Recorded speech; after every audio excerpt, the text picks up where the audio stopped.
오병이어의 이적을 통해서 많은 사람이 놀랐을 텐데요. 가장 놀랐던 사람은 그 오병이어를 받고 직접 먹었던 군중들이었을 것이라고 저는 생각합니다.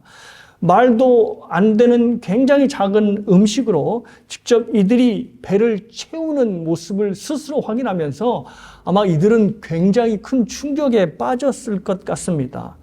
날도 저물고 이제 먹을 것도 구할 수 없는 허허벌판이니 야 이제 꼼짝없이 굶게 되었다라고 다들 생각했을 것인데, 이거 허기를 잠깐 달래는 정도가 아니라 아예 배가 터지도록 먹게 되었으니 이 얼마나 그들 자신이 충격을 받았을 것입니까? 성경에 배가 터지도록 먹었다라는 말은 물론 없지만 11절에 보시면 사람들이 원하는 대로 주었다라는 말이 있습니다. 그러니까 정말 배가 터지도록 먹었다고 봐도 과언은 아닐 것입니다. 자, 이 모든 과정을 직접 바라본 군중들은 정말로 놀라움을 금치 못했을 것입니다. 그런데 정작 군중들을 더욱더 놀라게 했던 것은 따로 있었습니다. 그것은 바로 오병이어의 사건을 통해서 지금 오병이어를 베푸시는 이 사람이 시골 출신 나사렛 청년이 아니라 그들이 그토록 오랫동안 기다려왔던 메시아일 수 있겠다라고 하는 생각이 들었다는 것입니다. 이것이 정말 그들을 놀라게 했을 것이라 저는 생각합니다. 14절에서 15절 말씀을 보십니다. 그 사람들이 예수께서 행하신 이 표적을 보고 말하되 이는 참으로 세상에 오실 그 선지자라 하더라. 그러므로 예수께서 그들이 와서 자기를 억지로 붙들어 임금으로 삼으려는 줄 아시고 다시 혼자 산으로 떠나가시니라. 군중들 중에는 구약에서 메시아에 대해 예언했던 그 예언들을 알고 있는 사람들이 있었을 것입니다. 그들은 항상 성경을 배우니까요. 그들 중에 적지 않은 사람들이 오병이어 사건을 통해서 예수님이 메시아가 될 수 있겠다, 그분이 오랫동안 예언해오던 메시아다라는 생각을 하게 되었습니다. 그래서 예수님을 세상에 오실 선지자, 바로 그 선지자. 그래서 영어로 보면 그냥 prophet이 아니고요, the prophet으로 되어 있습니다.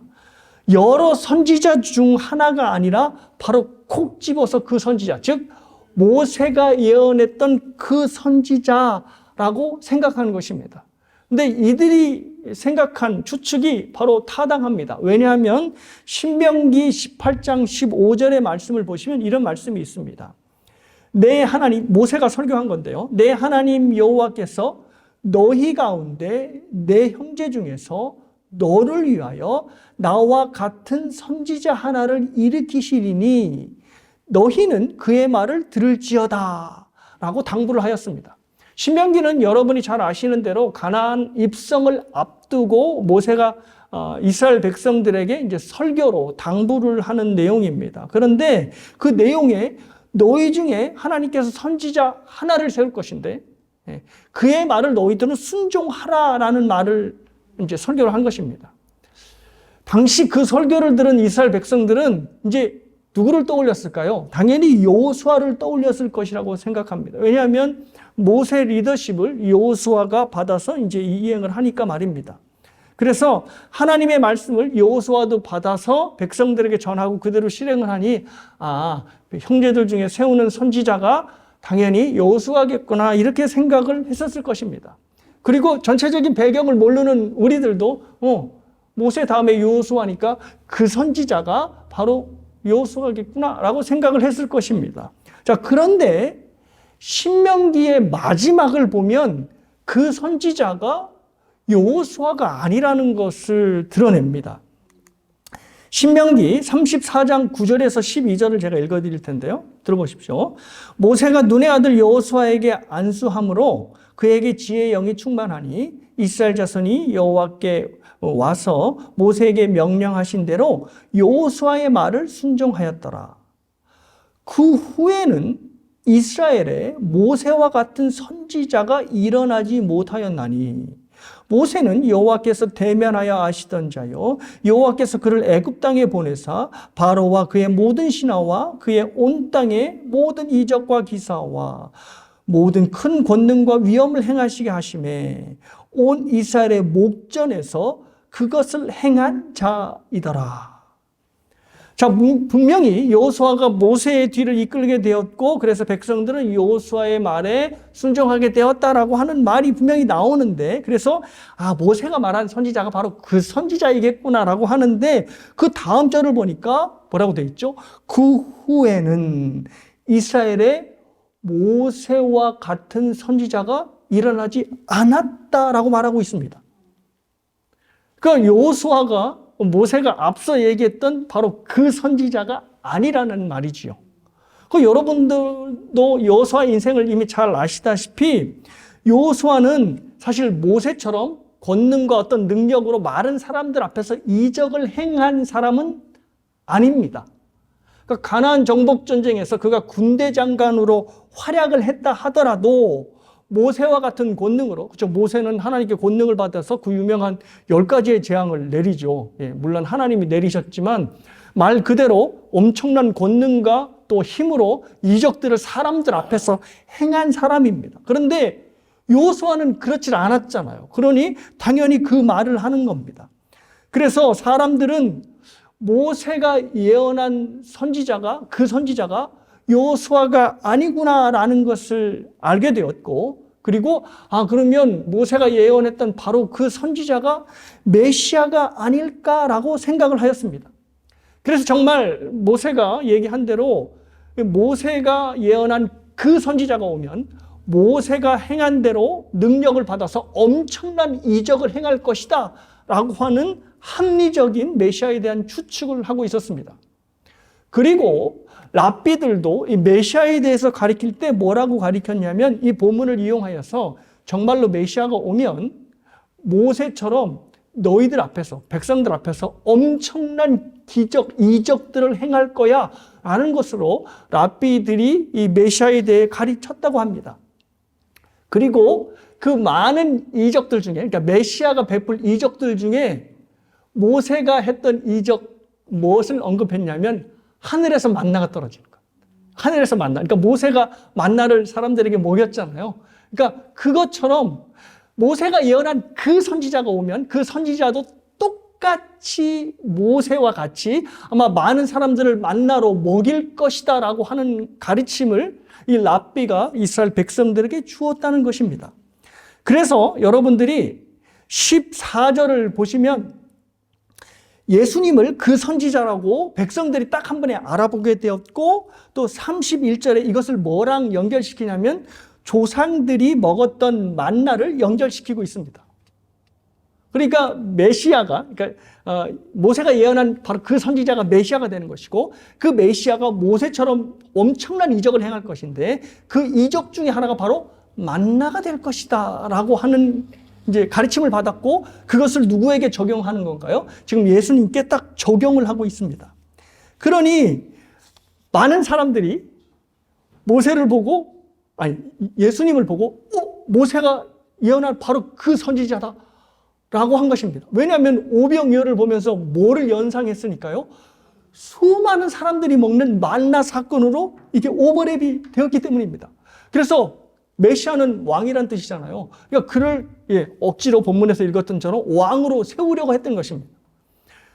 자, 여기까지 이스라엘 백성들이 예수님을 정확하게 본 것입니다. 왜냐하면 메시아로 보았고 정말로 신명기가 얘기하는 모세가 예언한 그 선지자가 바로 예수님이신 것입니다. 예수님도 그것을 아시고 바로 오병이어를 통해서 자기가 모세가 예언한 바로 그 선지자임을 보이신 것입니다. 자, 그런데 문제가 있었습니다. 여기까지는 참 좋은데 그들이 주목한 것은 메시아이신 예수님 자체를 주목한 것이 아니라 예수님, 메시아가 일으킨 그 이적, 즉 오병이어의 자체에 주목하게 된 것입니다. 다시 말해서 예수님이 메시아가 되시니까 그 메시아가 이스라엘 백성들을 어떻게 구원할까라는 것에 초점이 맞춰지지 않고 뭐에 맞춰졌냐면 어떻게 하면 우리들을 먹일 것인가 라고 하는 떡에 관심을 갖게 된 것입니다. 전에도 말씀드렸듯이 예수님이 일으킨 이적은 그냥 기적 사건이 아닙니다.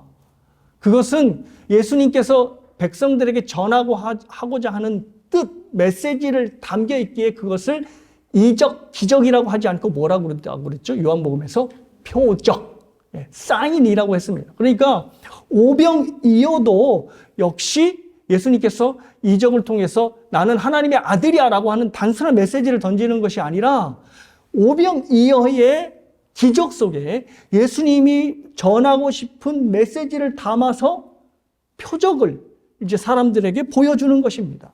물론 그 안에는 오병이어를 통해서 모세의 일, 즉 너희들을 구원했던 그 일을 이제 예수가 내가 할 거야 라는 것을 보여주는 메시지가 그 안에 있겠죠. 당연히 예수님은 메시아라는 것을 드러내니까, 더 프로페트이라고 하는 것을 드러내니까. 하지만 더 깊은 의미가 그 안에 있는 것입니다. 이제 이걸 제가 설교할 건데요. 근데 사람들이 그 오병이어 안에 담긴 예수님의 메시지에는 관심이 없고 오로지 떡에만 관심이 가 있습니다. 그래서 사람들이 예수님을 왕으로 세우려 했던 것입니다. 떡의 문제를 해결하기 위해서요. 30절에 표적을 보여달라고 이제 요구를 하는데 그 요구의 내용을 보면 더욱더 분명해집니다. 이 사람들이 예수님이 이제 생명의 떡을 말씀하시니까 이 군중들이 뭐라고 요구하냐면 그러면 우리에게 표적을 보여주십시오라고 표적을 또 얘기를 해요. 아니 어제 분명히 오병이어를 자기들이 받고 그래서 놀라가지고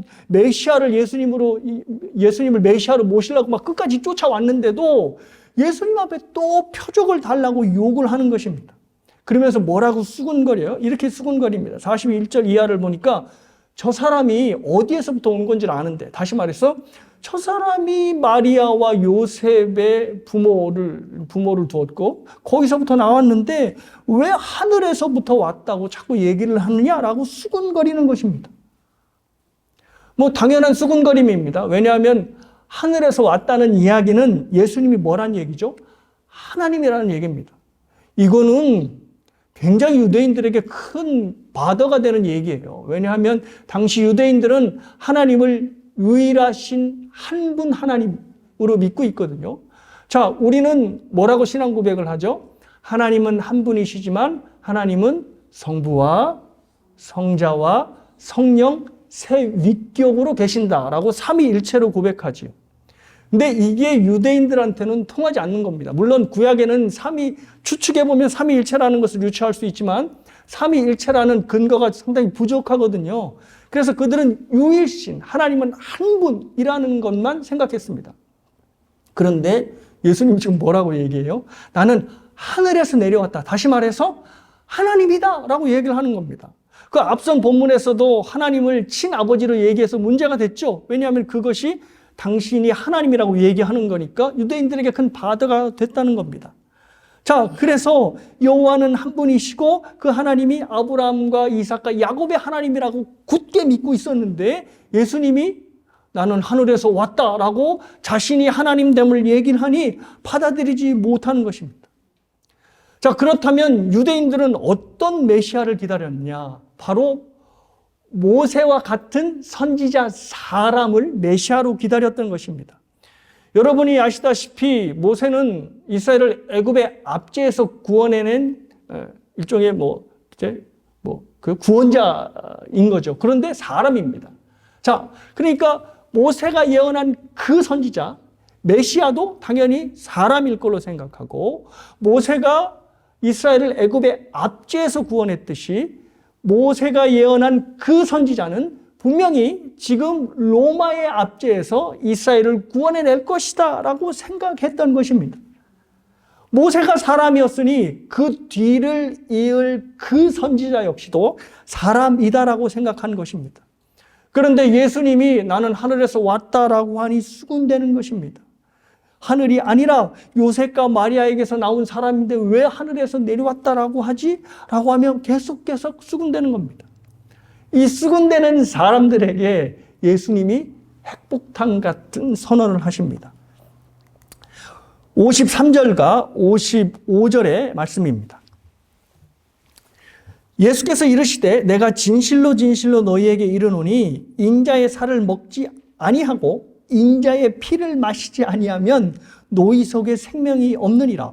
55절입니다. 내 살은 참된 양식이요 내 피는 참된 음료로다. 수근수근거리는 사람들 앞에서 예수님이 더 노골적으로 얘기하십니다. 뭐라고 얘기하냐면 이렇게 얘기합니다. 나를 먹어라. 내 살은 양식이고 내 피는 음료다 라는 말씀을 하시는 겁니다. 와우, 이게 뭔 소리야? 그래서 이 말이 너무나 큰 충격을 받아서 이 말을 듣고 이제 우리가 아까 안 읽었지만 이제 후반부에 가면 이 말을 이해하지 못해서 사람들이 다 떠나가 버리고 맙니다. 그 선지자, 그 메시아로 받았던 사람들이 야, 이거는 무슨 소리야? 헛소리를 하는데 저건 메시아일 수 없지. 모세가 예언한 그 선지자일 수 없어. 라고 그냥 떠나가 버리고 만 것입니다. 자, 그런데 여기에 핵심이 있습니다. 예수님께서 정말로 말씀하신 그대로 예수님이 나를 생명의 떡이라고 말씀을 하셨으면 예수님의 그 표현대로 예수님의 살을 양식으로 먹어야 하고 예수님의 피를 참된 음료로 마셔야만 합니다. 그래야지 그들이 영생을 얻고 하나님의 백성으로 살아갈 수 있는 것입니다. 근데 그 말을 이해하지 못하면 본문에 어떻게 됐죠? 많은 사람들처럼 예수를 떠나갈 수밖에 없습니다.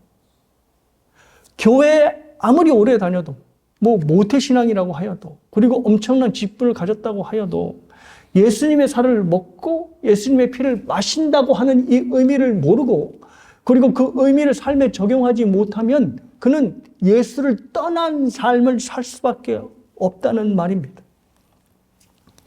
그래서 예수님은 이 말씀, 즉 자신을 양식으로 먹어야 한다는 이 말씀으로 자신을 이야기하신 것입니다. 그것이 바로 오늘 설교 제목인 생명의 떡입니다. 마음이 복잡하고 분주할 때마다 저와 여러분이 항상 기억해야 될 것은 예수님을 생명으로 또 예수님을 떡으로 먹어야 된다고 하는 것입니다. 자, 그러면 이제 오늘 설교는 어떻게 이것을 우리의 삶에 구체적으로 적용할 것이고 과연 예수님께서 생명의 떡으로 얘기한 의미가 무엇인가를 생각해 보려 합니다. 그래서 교회를 다니고 신앙생활을 오래 하면 할수록 예수님의 생명의 떡의 의미를 자기에게 잘 적용하는 사람들이 바로 저와 여러분이 되시길 주님의 이름으로 축복합니다. 두 가지로 그 의미를 설명할까 하는데요. 첫 번째는 이것입니다. 주님을 양식으로 날마다 먹고 마신다는 것은, 자, 기억하십시오. 주님이 우리의 일용할 양식이 된다는 것입니다. 다시요. 주님께서 자신을 생명의 떡이라고 밝히신 그 의미는 주님이 우리에게 뭐가 되신다고요? 네, 일용할 양식이 되신다는 겁니다. 예수님이 자신을 생명의 떡이라고 이렇게 말씀을 두 번이나 강조를 하셨는데요. 이 떡이라고 하는 단어가 굉장히 많이 나오는데 이 떡이라고 하는 번역된 헬라어가 알토스라고 하는 단어입니다. 그런데 이 알토스는 뭐냐면 날마다 먹는 일용할 양식입니다. 특별한 날에 제가 광고했듯이 다음 주에는 부활절 만찬이 있습니다. 이제 그게 특별한 양식, 특별한 만찬인 음식이란 얘기죠. 근데 그게 아니라, 그게 알토스의 의미가 아니라 알토스란 날마다 여러분들이 일용할 양식으로 먹는 겁니다. 우리로 치자면 뭘까요? 밥. 그러니까 이렇게 좀 의역하면 나는 생명의 밥이니라 라고 좀 이상하지만 예수님께서 그렇게 말씀을 하신 겁니다. 자, 그러면 생각해 봐야지요. 이왕이면 좀 특별한 음식이 좋지 않습니까? 예수님이 자신을 좀 특별한 음식으로 얘기를 했으면 좋았을 것 같은데 왜 하필 날마다 먹는, 그래서 일용할 양식인 알토스로 자신을 말씀하셨을까를 생각해 보셔야 됩니다. 자, 이 세상에서 먹지 않고 살 수 있는 사람은 없습니다. 요즘은 일일 일식이라고 이렇게 하더만요. 그래서 심지어 덜 먹으려고 하루에 한 끼를 먹는 것이 이렇게 유행처럼 번져나가고 있다고 합니다. 그러니까 어떻게 해서든 먹는 양을 줄이는 게 대세가 된 거지요. 자, 그래도 먹는 일을 피할 수는 없는 것입니다. 하루에 몇 번을 먹든 한 번을 먹든 5번을 먹든 밥을 먹든 고기를 먹든 반드시 먹어야 할 것을 먹어야 하는 것입니다. 그것이 바로 오늘 얘기하는 일용할 양식이 되는 것입니다. 일용할 양식이 저와 여러분의 삶의 기초로 딱 자리하고 있어야지만 건강한 삶을 살아낼 수 있는 것입니다. 혹시 거식증이라고 하는 병을 들어보셨지요? 예, 말 그대로 거식, 그러니까 먹는 것을 거부하는 병에 걸린 겁니다. 일종의 정신병인데요. 주로 20대 후반, 30대 초반의 젊은 여성들이 많이 걸린답니다. 요즘은 하도 외모를 강조하니까 극단적인 다이어트를 하다가 이 신경이 고장이 나서 음식을 그냥 거부하게 되는 겁니다. 마음뿐만 아니라 심지어 몸까지 거부하게 돼서 먹으면 자꾸 구토를 하게 되는 거지요. 이것이 바로 거식증입니다. 그런데 흥미로운 것은 이 병을 치료하는 가장 치료의 확실한 방법이 뭐냐면 다른 것 없답니다. 물론 약으로도 치료를 하게 되어 있지만 가장 확실한 방법은 규칙적으로 음식을 몇 끼니를 먹는 것이 가장 치료에 좋은 방법이라 합니다. 그러니까 일용할 양식, 헬라어로 알토스, 이거를 꾸준히 규칙적으로 하루에 3끼 먹어야 이 거식증이 확실하게 치료해진답니다. 그래서 음식을 거부하는 마음까지도 치료가 된다는 거죠. 자, 그러면 좀 감이 오시죠? 예수님께서 왜 자신을 알토스라고 하는 일용할 양식으로 말하셨는지 생각해 보실 수 있을 겁니다. 예수님은 결코 우리 영혼에 있어서 특별한 날에 먹는 특식 같은 분이 아니라는 말입니다.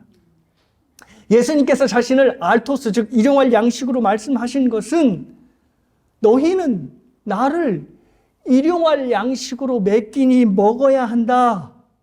그래야 건강할 수 있다. 그래야 너희들이 그리스도인으로 살아갈 수 있다라는 것을 말씀하시기 위해서 예수님 자신을 알토스라고 하는 일용할 양식으로 말을 한 것입니다.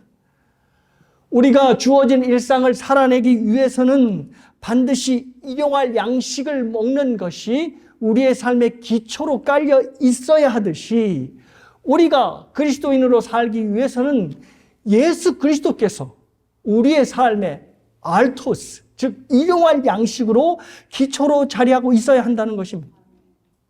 특별한 양식을 먹기 위해서 중단할 수도 없고 또 날을 정해 예수 그리스도를 폭식하는 방법도 없습니다. 매일 우리가 밥을 먹는 것처럼 예수님을 우리의 매일의 삶에서 일용할 양식으로 되어야 한다는 것입니다. 그래야 저와 여러분의 신앙생활이 건강해질 수 있다는 것입니다. 예수님을 일용할 양식으로 우리가 맨날 대하고 또 먹고 마시지 아니하면 기억하십시오. 예수님을 믿는 일이 특식을 먹는 일처럼 되어버리고 맙니다. 그러면 우리의 신앙생활은 일상생활이 아니라 문화생활이 되고 맙니다. 문화생활이라고 하는 이 단어를 좀 생각해 보십시오. 많은 사람들이 문화생활에 대해서 동의하는 것이 하나가 있습니다. 그것은 문화생활 다 좋은데 이것은 먹고 사는 기초적인 문제가 해결되어야 할 수 있는 생활이라고 많은 사람들이 생각합니다. 가령 미술관에 가고 음악회를 가고 영화를 보는 등의 문화생활은 많은 사람들이 얘기하는 것처럼 먹고 사는 문제가 해결되어야 그나마 누릴 수 있는 그 다음의 생활인 것입니다.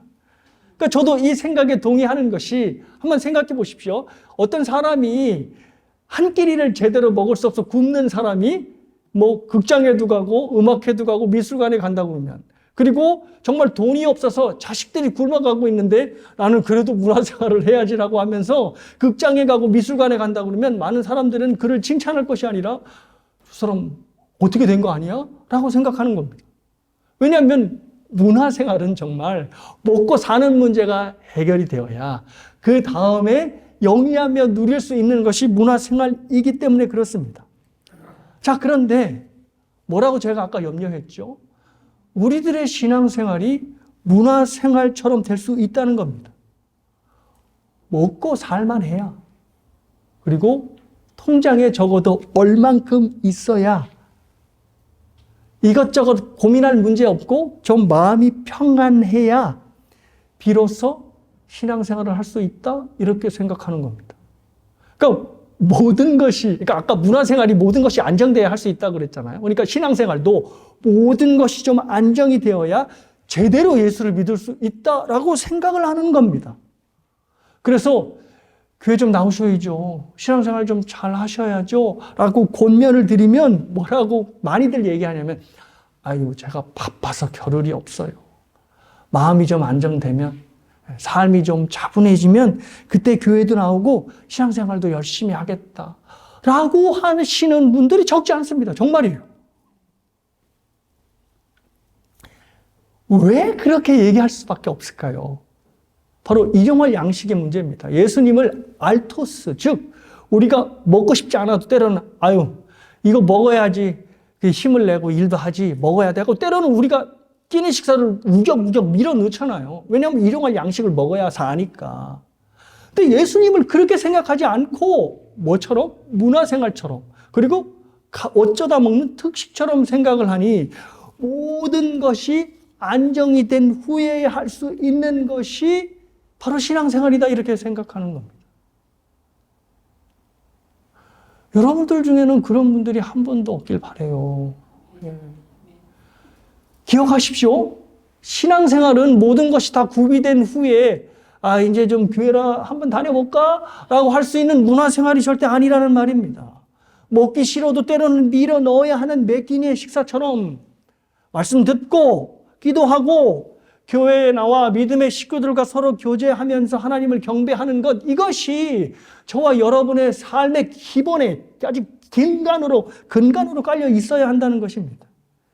그래서 예수님께서 자기 자신을 특식으로 얘기하지 않으시고 알토스, 즉 일용할 양식, 날마다 먹어야 하는 양식으로 말씀하셨다는 것입니다. 마음이 너무 분주하고 복잡하고 삶에 쫓겨 이리저리 밀려다니고 그래서 말씀 묵상할 시간도 없고 또 기도할 시간도 없을 때 아이고 좀 삶의 여유가 있을 때 그때 신앙생활 하자라고 뒤로 절대 물러나지 마십시오. 그럴 때일수록 더 앞에 나가셔서 힘들고 바쁘고 어렵다. 그러니까 더 기도해야지. 그러니까 더 말씀해야지. 라고 더 앞으로 주님 앞에 나와야 하는 것입니다. 다시 말해서 주님을 매일의 일용할 양식으로 저와 여러분이 먹어야 한다는 것입니다. 우리 주님은 게리 뮤지엄에 어쩌다 한번 걸려있는 렘브란트의 그런 작품과 같은 분이 아닙니다. 물론 그보다도 우리 주님은 훨씬 가치가 높으신 분이지만 렘브란트의 훌륭한 그림이 게리 뮤지엄에 항상 걸려있는 것도 아니고 또 우리가 그림을 보러 항상 게리 뮤지엄에 가는 것도 아니지 않습니까? 예수님이 그렇게 되면 절대 안 됩니다. 무슨 일이 있을 때만 찾아오고 죽겠네 살겠네. 오히려 그것도 요즘은 감사하지만 그러지 말아야 합니다. 우리의 일상생활에서 주님을 먹고 마시는 일용할 양식으로 대하시는 여러분 모두가 되시기를 주님의 이름으로 축복합니다. 자, 두 번째 이제 마지막인데요. 날마다 예수님을 먹고 마시는 것은 자, 주님과의 연합을 의미합니다. 뭐라고요? 주님을 일용할 양식으로 먹고 마시는 것은 예수님과의 연합을 얘기합니다. 55절을 여러분이 보시면 예수님이 이렇게 말씀하십니다. 자신은 삶의 참된 양식이요 또 참된 피는 참된 음료라고 말씀하시면서 내 살을 먹고 내 피를 마시는 자는 자, 그 다음이 중요합니다. 내 안에 거하고 나도 그의 안에 거한다라고 하는 말씀을 하셨습니다. 즉 예수님을 날마다 먹고 마시는 사람은 더 이상 나와 예수님이 별개의 존재로 따로따로 살아가는 존재가 아니라는 말씀을 하신 것입니다. 마치 성부와 성자가 하나이듯이 나와 예수님이 완벽한 연합을 이루며 하나로 살게 되는 것입니다. 자, 왜냐하면 예수님을 먹고 마시는 사람은 그 안에 그 문자 그대로 예수님의 살과 피가 그 안에 흐르고 있기 때문입니다. 내가 예수님을 일용할 양식으로 먹고 마실 때 주님의 살과 피가 내 영혼에 흐르게 되어서 내가 그리스도인으로 살아가는 겁니다. 마치 내가 밥기니를 거르지 않고 매일 건강하게 먹을 때 그 양식이 내 살과 피가 되는 것처럼 예수님을 양식으로 먹으면 내 영혼의 살과 피가 예수님의 살과 피로 바뀌게 되는 것입니다. 그래서 결국 내가 예수 그리스도의 생명을 유지하면서 살게 되는 거죠. 이것을 신학적인 용어로 많이 들어보셨을 거예요. 그리스도와의 연합이라고 얘기를 합니다. 내가 믿음으로 주님의 살과 피를 먹게 되는 것이고 그로 인해서 그리스도와 완벽한 하나를 이루게 되는 것입니다. 그래서 나의 죄악된 사람이 예수 그리스도가 십자가에 못 박혔을 때 함께 못 박히게 되는 것이고 또 내가 그리스도와 함께 예수님이 부활하셨을 때 나의 안에 있는 새 사람도 그리스도와 함께 부활을 하는 것입니다. 왜냐하면 그리스도와 우리가 연합되어 있기 때문입니다. 자, 그래서 사도 바울은 이러한 삶을 하나님의 아들을 믿는 믿음 안에서 사는 것이라 라는 말씀으로 선포하십니다. 그 유명한 갈라디아서 2장 20절입니다. 내가 그리스도와 함께 십자가에 못 박혔나니 그런즉 이제는 내가 사는 것이 아니요 오직 내 안에 그리스도께서 사시는 것이라. 이제 내가 육체 가운데 사는 것은 나를 사랑하사 나를 위하여 자기 자신을 버리신 하나님의 아들을 믿는 믿음 안에서 사는 것이라. 대단하죠? 주를 먹고 마시는 사람, 다시 말해서 주님을 알토스로 먹고 마시는 사람은 내가 사는 게 아니랍니다. 그러니까 그냥 내가 주체적으로 결정해서 사는 것 같아도 그게 아니라 내 안에 계신 그리스도께서 사시는 것이라는 선포를 하는 겁니다. 자, 이것을 사도 요한은 요한복음 6장 57절에서 뭐라고 표현하냐면 주로 말미암아 사는 것이라고 하는 말씀으로 표현하셨습니다. 그리스도 안에서 믿음 안에 사는 것, 이것을 사도 요한의 용어로 주로 말미암아 사는 것이라고 하는 표현을 쓴 것입니다. 자, 기억하십시오. 이것이 세상 사람과 우리를 근본적으로 다르게 만드는 차이입니다. 생각해 보십시오. 세상 사람이나 우리나 살아가는 모습이 크게 다릅니까? 다르지 않습니까? 별로 다르지 않아요. 물론 주일날 교회 가는 거는 다르지만 평상시 살아가는 모습을 보면 똑같습니다. 돈 벌고, 직장 가고, 사람 만나고, 출근하고, 자식 키우고, 먹고 살기 위해 동분서주하는 모습은 사실 크게 달라 보이지 않는 것이지요. 자, 하지만 뭐가 다르냐면 말미암아 사는 것, 이게 다릅니다. 말미암아가 다릅니다. 자, 세상 사람들은 뭐로 말미암아 사냐면 성공으로 말미암아, 돈으로 말미암아, 명예로 말미암아, 자기 가족으로 말미암아 삽니다. 그런데 굉장히 다양하게 말미암아 사는 것 같지만 결국 이 모든 말미암아는 어디로 모이게 될까요? 결국 자기 자신으로 모이게 됩니다. 가족으로 말미암아, 명예로 말미암아, 뭐로 말미암아, 말미암아는 상당히 많은 것 같은데 결국 그 말미암아가 추구하는 것은 자기 자신입니다. 그러니까 결국 세상 사람들은 뭐로 말미암아 사는 거죠? 자기 자신으로 말미암아 사는 겁니다. 자, 그런데 그리스도인은 다릅니다. 그리스도인은 뭐로 말미암아? 오직 주로 말미암아, 즉 그리스도로 말미암아 삽니다. 돈을 벌어도 그리스도로 말미암아 돈을 법니다. 공부를 해도 그리스도로 말미암아 공부를 합니다. 다른 사람과 만나도 그리스도로 말미암아 사람을 만납니다. 결국 그리스도로 말미암아 사는 이 명제가 인생의 근간으로 깔려 있는 사람들이 그리스도인, 바로 저와 여러분인 것입니다. 그래서 예수님이 57절에서 이런 말씀하십니다. 나를 먹는 사람은 나로 말미암아 산다라는 말씀을 하신 겁니다. 먹으니까, 예수님을 일용할 양식으로 먹으니까 결국 그 삶이 예수로 말미암아 살게 되는 것이라는 말씀을 하는 겁니다. 그러니 쭉 연결이 되지요. 예수님을 날마다 양식으로 먹는 사람은 아까 그리스도와의 연합을 얘기했잖아요. 그리스도와 연합이 되는 것입니다. 그래서 그리스도의 생각이 나의 생각이 되고 그리스도의 말이 나의 말이 되는 것이고 그리스도의 행동이 나의 행동이 되는 겁니다. 그리스도와 연합되어 있으니까요. 그러니까 결국 그가 누구를 위해 사는 것으로 드러나는 거죠.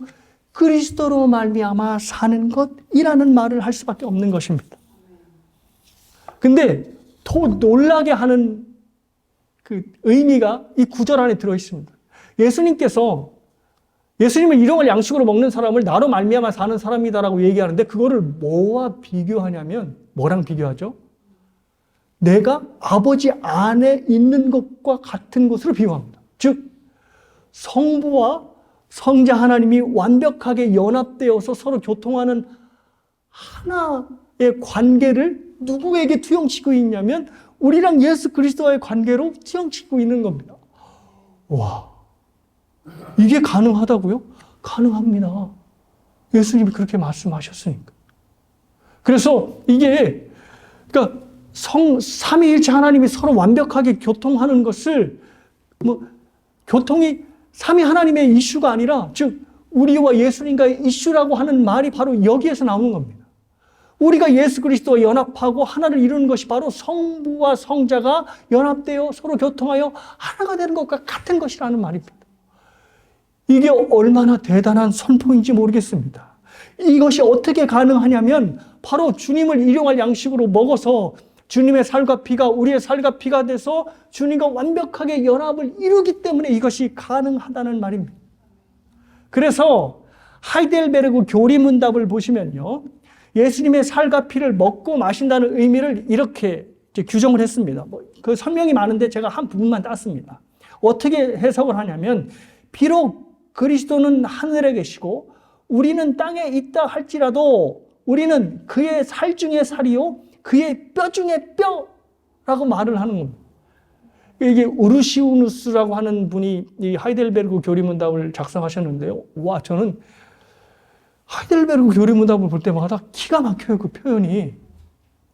그래서 이 뒤에 이제 뭐라고 설명하냐면 우리가 한 영혼의 지배를 받는 것처럼 우리는 누구의 지배를 받죠? 우리의 영혼이 성신의, 즉 성령의 지배를 받죠. 왜냐하면 그리스도께서 성령의 인도함을 받으니까, 지배를 받으니까 우리도 역시 성령의 지배를 받는다. 그런 말을 이어서 하는 겁니다. 저와 여러분이 이 땅에 살면서도 항상 얘기하죠. 이제 성찬식 때 또 얘기할 건데 하늘의 것을 추구하고 하늘의 것을 쫓고 하늘의 것을 갈망하는 이유가 바로 예수 그리스도와 연합하여 저와 여러분이 바로 하늘에 있기 때문입니다. 그래서 오늘 그것을 다시 한번 여러분과 제가 일깨웁니다. 뭐로? 바로 이 성찬식으로요. 그래서 여러분은 성찬을 할 때마다 주님의 살과 피를 먹을 때마다 어떤 나를 생각하셔야 돼요? 내가 이 땅에서 고군분투하며 살아 이게 아니라 내가 저 하늘에 있는 그리스도와 연합되어 있지라고 생각하는 것입니다.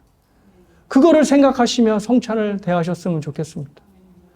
사랑하는 여러분, 오늘은 종려주일입니다. 예수님이 군중들로부터 호산나 다윗의 자손이여라고 엄청난 함성을 받으며 들어가신 날입니다. 왕의 행차로 예루살렘에 입성하셨지만 우리는 예수님께서 왜 예루살렘에 들어가셨는지 알고 있습니다. 바로 십자가에 달려 죽기 위하여 재판을 받기 위해 그 안으로 들어가신 것입니다. 고난주간 동안 살펴볼 것이지만 예수님께서 왜 그렇게 고통을 자처하셨는가? 이유는 분명합니다. 바로 우리가 예수님을 일용할 양식으로 먹고 마시기 위해서입니다. 그리고 저와 여러분의 삶이 주로 말미암은 삶으로 바꾸게 만들기 위해서 예수님께서 죽으시러 예루살렘에 들어가신 것입니다. 주로 말미암아 살게 되어야 예수님처럼 생각하고 예수님처럼 말하고 예수님처럼 생각하는 온전한 연합을 저와 여러분이 이룰 수 있기 때문입니다. 이 한 주간 여러분이 주님과 온전한 한 몸이 되고 한 마음이 되고 한 영혼이 되는 그런 한 주가 되셨으면 좋겠습니다. 그래서 이 한 주간 예수 그리스도가 우리를 통해서 드러나는 한 주간이 되고 또 여러분의 나머지 인생이 되시기를 주님의 이름으로 축복합니다.